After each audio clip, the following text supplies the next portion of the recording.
soir.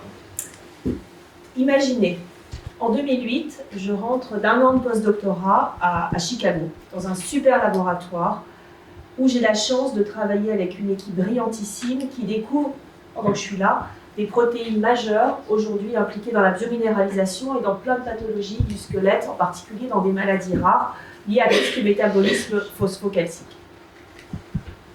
Je rentre en France, après un an à l'Eldorado, parce que finalement en France, aux États-Unis, quand on a des idées et de l'énergie, eh bien on nous donne les moyens de mener à bien ces idées. Donc je rentre folle de joie et pleine d'énergie. Et à mon retour, on m'a promis de reprendre la direction du labo de recherche odonto pour étudier toutes les pathologies, caries dentaires, maladies parodontales, maladies rares, qui affectent les dents et le squelette crânio-facial. Bon, très bien, j'arrive et je pensais découvrir un labo à peu près en état et je me retrouve à Montrouge. Alors déjà, à Chicago, Montrouge, c'est un petit peu dur. Avec plein de petits labos éclatés, avec des gens qui étaient soit pas là, soit qui se parlaient pas, soit qui devaient être là mais qui venaient pas. Et des étudiants totalement absents. Et pour finir le tout, les locaux étaient complètement vétustes. Pour vous dire, mon bureau était avec de la moquette bleue sur les murs. Donc c'était vraiment décor années 70 pur jus. Bon, je vais voir Axel Kahn, qui à l'époque, que vous connaissez tous, qui est généticien, qui à l'époque était le président de l'université Paris-Descartes. Et je demande à professeur Kahn de déménager à l'Institut Cochin, ce qui me paraissait logique. Vous sortez de l'isolement de Montrouge. Et là, Axel me regarde et me dit « Pas question, Catherine. Si tu quittes la fac dentaire de Montrouge, il n'y aura plus de recherche, ce sera une sorte de lycée technique, et il faut que dans la plus grande fac odonto de Paris, de France, il y ait un bon laboratoire de recherche. Et je sais que tu en es parfaitement capable, donc tu te débrouilles. » Merci Axel. Donc pendant un an, eh bien, j'essaie désespérément de faire en sorte que les gens se parlent, de m'appuyer sur les expertises. Il y avait un certain nombre d'expertises considérables. Et au bout d'un an, tous les 5 ans, les labos de recherche sont évalués par la Haute Autorité de Recherche. La Haute Autorité de Recherche vient visiter mon labo. Et là, ça ne se passe pas bien. Ils arrivent comme un tribunal. Ils voient que les chercheurs ne sont pas là. Ils voient que les gens ne se parlent pas. Alors évidemment, pendant un an, j'avais essayé de trouver un fil conducteur, de faire quelque chose, mais ça n'avait pas suffi. Personne ne m'aidait vraiment. Et le couperet tombe quelques jours plus tard. On obtient la note C. Et mes collègues chercheurs, enseignants-chercheurs, savent parfaitement que pour le ministère, un C, ça veut dire on ferme. On coupe. Alors évidemment, bon, moi j'étais vraiment rentrée avec cette belle énergie des États-Unis et je me retrouve avec ce labo qui doit fermer. Et c'est très difficile, c'est un vrai échec. Hein, c'est très profond et très, très dur parce que j'avais beaucoup d'enthousiasme et puis tout était cassé. Le même jour, tout à fait par hasard, où je reçois ce courrier avec la note C, je déjeune avec le président de l'Association dentaire française, qui est un homme extrêmement charismatique, extrêmement contesté, mais avec qui j'ai toujours eu de très bons rapports. Alors au bout d'un moment, il me dit « Écoute, arrête de faire la tête, qu'est-ce qui se passe? Explique-moi ce qui ne va pas. » Et je lui explique cette envie de monter ce labo, cette passion pour toutes ces pathologies. En plus, moi, je suis praticien hospitalier, donc je vois plein de familles, de patients avec des maladies rares. On travaille au labo sur essayer de comprendre ces mécanismes. Et je lui explique tout ça, ce que j'aurais voulu faire, et puis que j'y arrive pas, qu'on a eu C et qu'on fait. Et là, il me regarde. Il me dit, écoute, c'est pas possible que tu n'y arrives pas. Toi, avec le caractère que tu as, tu vas y arriver. Il faut que tu y arrives. Donc maintenant, tu es au fond du trou, tu donnes un coup de pied, tu te débrouilles, tu changes ton caractère, tu fais en sorte de changer les choses et tu vas y arriver.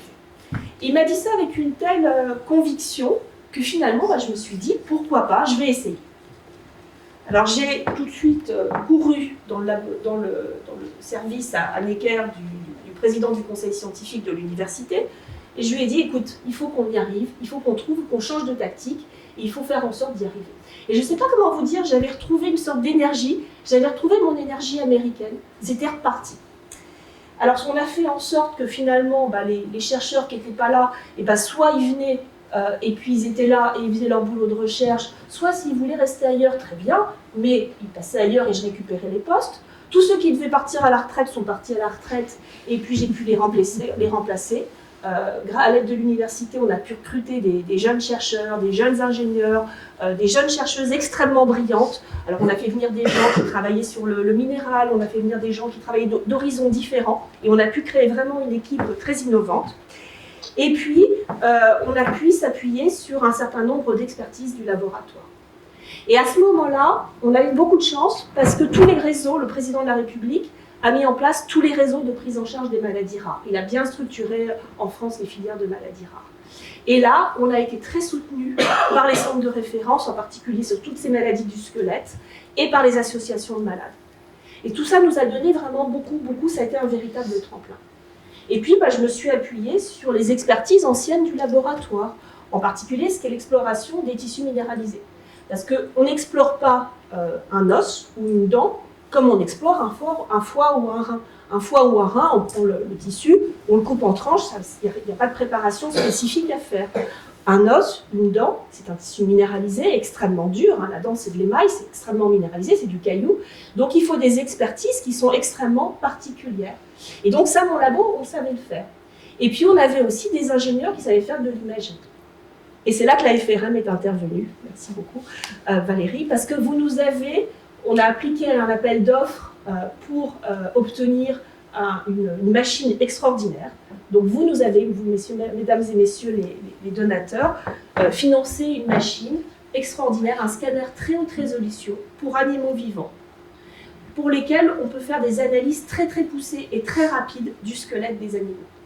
Alors on a commencé par des souris, des rats, puis après on est passé aux zébrafiches, on passe des truites, on passe tout un tas de modèles extraordinaires dans cette machine. Et ça nous a permis de sortir de l'isolement, et principalement de sortir de l'isolement. Parce que cette machine, à l'époque, elle était unique en France. Et donc, plein de chercheurs sont venus travailler au laboratoire. Donc, on s'est retrouvés finalement dans un petit labo qui était isolé, avec de la moquette bleue. Alors, j'avais fait changer la moquette entre-temps, dans un grand labo, avec plein de gens qui venaient tout le temps. Alors, on a eu des tas de collaborations, on a eu des tas de projets.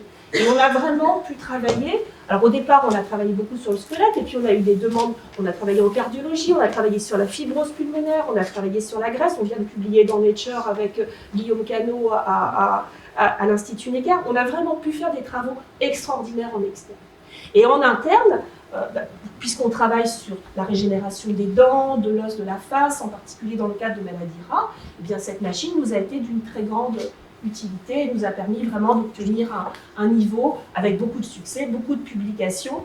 Et puis l'année dernière, le Grand Prix de la Fondation des Gueules Cassées qui nous a été attribué. Alors finalement, après ces 10 ans de difficultés, nous sommes passés d'une petite vingtaine de personnes très absentes à une grosse soixantaine de personnes très présentes.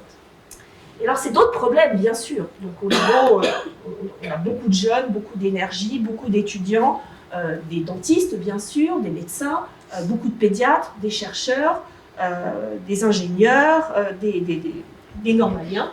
Donc, nous sommes une grosse soixantaine et ce n'est pas toujours simple, bien sûr. Mais le succès est là et l'énergie, je pense, est toujours là. Alors, bien sûr, depuis 10 ans, j'ai souvent pensé arrêter.